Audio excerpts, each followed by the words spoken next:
If you're a woman over 35 years old and you've been feeling off lately, maybe more tired than usual, experiencing mood swings, weight gain, or even changes in your sleep pattern, you're not alone. These can be signs of hormonal imbalance.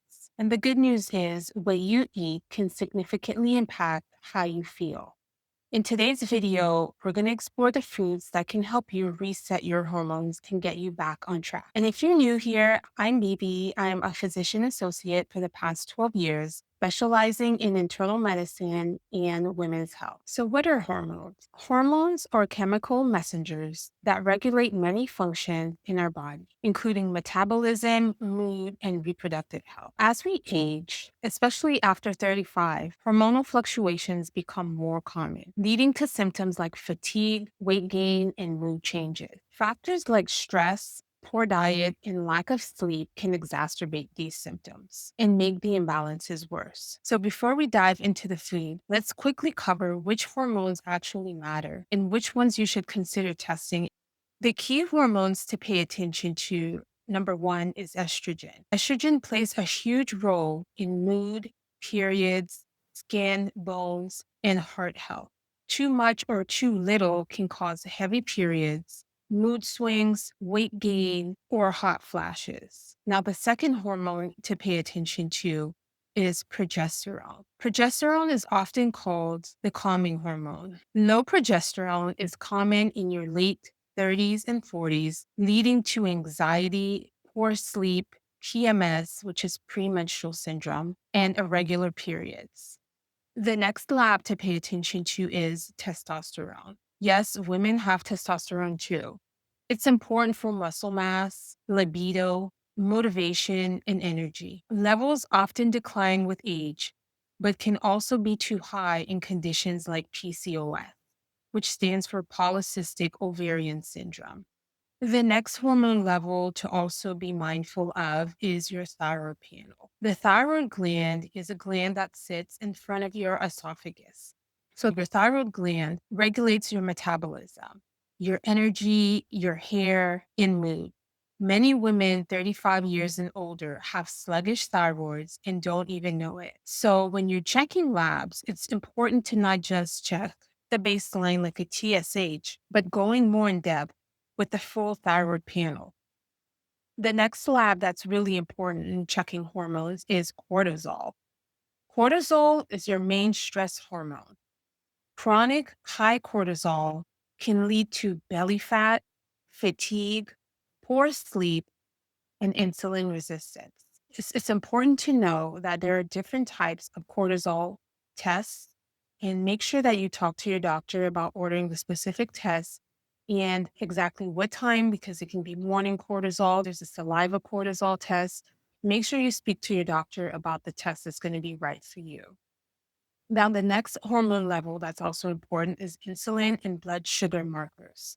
So, fasting insulin, glucose levels, and hemoglobin A1C levels. Blood sugar instability affects nearly every other hormone system, especially as we approach perimenopause. So, these tests are super important to know what your baselines are so that you know where you're working from. And then the last few hormones that you also want to check are vitamin D and your ferritin levels. Vitamin D you get directly from the sun, and ferritin is your iron storage level. These aren't technically hormones, but directly affect fatigue, mood, and immune function. Many women are deficient and don't realize it. It's important to establish a baseline because you want to know what you're working towards and what your starting point is. It's nothing like getting advice and not having the full information. It's basically giving blind advice, and you're not sure what will improve because you haven't established your baseline. And I also urge patients, especially women, to speak up for themselves and always ask for a copy of your results. Even if there's something that you don't understand or you forgot to ask, you can always circle back around and call your physician or your practitioner to have your questions answered. It's your body, and it's important that you know what your body is saying at the moment, what your labs need. So now let's talk about why food matters for hormones. Certain foods give your body the raw materials that it needs, like healthy fats, fiber, and antioxidants. It's not about perfect eating, but it's really about being intentional with your choices. The first thing you want to do is prioritize protein. A lot of women are not getting enough quality protein, especially as we get older. Protein helps with muscle maintenance, keeps blood sugar stable, and supports thyroid function. You want to focus on grass fed meats if you eat animal products, wild caught salmon, and fatty fish, which contain omega 3s, eggs, which are loaded with choline and healthy fats, and plant based options like lentils, hemp seeds, chia seeds, and quinoa. You can even add collagen to your smoothies or your teas. The next food group that you want to focus on are healthy fats. Hormones are made from cholesterol.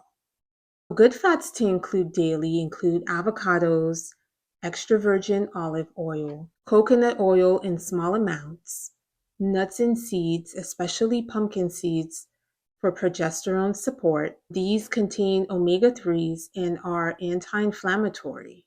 The next category you want to focus on is fiber. Fiber helps to regulate estrogen by binding excess hormones and moving them out of the body. Great fiber sources include flax seeds for estrogen balance, chia seeds, berries which contain antioxidants and fiber, leafy greens such as kale, spinach, and arugula, and cruciferous vegetables such as broccoli, cauliflower, Brussels sprouts. They basically help your liver to process estrogen. So the next category that you want to focus on when eating are foods that support your blood sugar stability. So blood sugar swings can really have an impact on your hormones. It can drive insulin resistance and PCOS, estrogen dominance, and adrenal dysfunction. Trying to stabilize your sugar on a day-to-day basis, you keep these key habits in mind. Eating balanced meals that include protein, healthy fats, and fiber. Limit your refined carbs and sugars. And avoid skipping meals if you're feeling a little shaky or irritable. Staying hydrated also is important because even with mild dehydration, you can stress your adrenal glands. And lastly, I want to touch on micronutrients. So macronutrients are super important in hormone production, and it requires plenty of vitamins and minerals. The first is magnesium. Magnesium overall helps with PMS, it helps with sleep, it helps with mood, and you can find magnesium in certain foods such as leafy greens, pumpkin seeds, and dark chocolate. Zinc is another, and it's good for progesterone and thyroid support. And you can find zinc in pumpkin seeds and seafood. B vitamins are also very important. They help with energy, methylation. You can find certain B vitamins in leafy greens again, liver, eggs, and legumes. And lastly, vitamin D. Vitamin D is absolutely essential for almost every hormonal process. Now, vitamin D you get directly from the sun. Try to aim for at least 15 to 30 minutes in the sun daily. So that's why it's important to check your labs, because if your labs show deficiencies, sometimes supplement in addition to foods can help build your levels back up. Now, these are the food groups that you want to avoid: excess sugars and refined carbs, highly processed packaged foods, which offer low nutritional value and oftentimes contains ingredients that are not great for your gut health and causes inflammation in your body. Alcohol in excess also throws off the estrogen detox pathways. Caffeine is another major one. Too much caffeine can cause elevated cortisol levels. And lastly, inflammatory seed oils. These seed oils not only raise your bad cholesterol, but cause inflammation throughout your body, and it does affect your hormone balance. Here are some quick meal examples. Something for breakfast would be overnight oats with chia and flax. And also you can add some berries or some fruit on top. That's a great breakfast option. Lunch ideas can include salmon with mixed greens, avocados, a little drizzle of olive oil, and some pumpkin seeds just for a little bit of crunch. And dinner can include grass fed turkey, stir fry with broccoli, cauliflower rice, and coconut amino. So you just want to remember this is not about perfection. It's about making small, consistent changes that helps to shift your body and support your body naturally. So if you found this video helpful, don't forget to hit that like button and subscribe so that you never miss a video. Let me know in the comments which of these foods do you already eat and which ones are you excited to try. I read every comment and your feedback helps me to plan for future videos. If you want a simple cheat sheet with the foods that support your hormones and the labs that I've discussed, I will link it down below for free and you can just download it.